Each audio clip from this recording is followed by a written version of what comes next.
Rolling camera action. আরে director সাহেব, আমি এদিকে যাব না ওদিকে যাব? আরে তোর কোনো দিকে যাওয়া লাগবে না, তুই এখান থেকে চলে যা। আরে প্রডিউসার কই তুই? হ্যাঁ স্যার এদিকে আয়। আসতেছি আসতেছি। এটা কিরকম একটা আনসার? ও কোন দিকে যাবে ও নিজেই জানে না। আমি আবারও বলতেছি, এই সিন করার জন্য ভালো একটা যদি না আনোস তাহলে আমি ছবি করা বাদ দিয়ে দেব। আরে স্যার আপনি এভাবে বললেন না।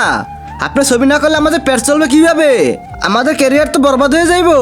স্যার আমাদের 2 মিনিট সময় দেন, আমি 2 মিনিটের ভিতরে এমন একটা আনবো সব রিয়েলের মতো করে দেবে। আপনি তো আমাকে 2 মিনিট সময় দেন। এই যে ডাইরেক্টর সাহেব, একদম সুপারস্টার অ্যাক্টর নিয়ে আইছি। খাম্মা খাম্মা ও যে অ্যাক্টিং করবে আপনি একা তাকাই থাকবেন। আপনি ওর অ্যাক্টিং দেখে অবাক হয়ে যাবেন। আর যদি আপনার অ্যাক্টিং ভালো না লাগে তাহলে আপনি আমার মুখে মুতু করে দিবেন। আচ্ছা ঠিক আছে, কি তুমি অ্যাক্টিং করতে পারবা তো?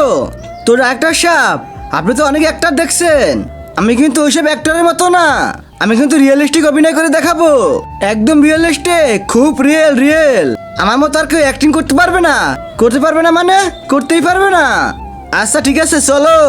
সিন হবে তোমার নায়িকার পিছনে 4টা গুন্ডা দৌড়াইবে, তুমি তোমার কোমর থেকে বন্দুক বের করে ঠ্যাঠা করে গুলি করে মেরে ফেলবে, তারপর তুমি নায়িকাকে বাঁচিয়ে ফেলবে।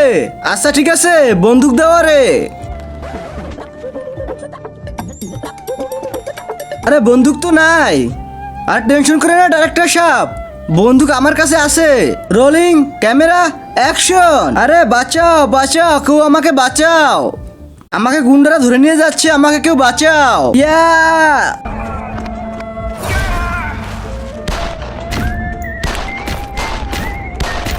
কাট। নে নে এবার তোরা উঠে আয়। তার আগে তুমি যদি চাও তোমার মা 100 বছর বেঁচে থাকুক তাহলে ভিডিওতে লাইক আর চ্যানেলটিকে সাবস্ক্রাইব করে দাও। আর লাইক সাবস্ক্রাইব তারাই করবো যারা মাকে মন থেকে ভালোবাসে।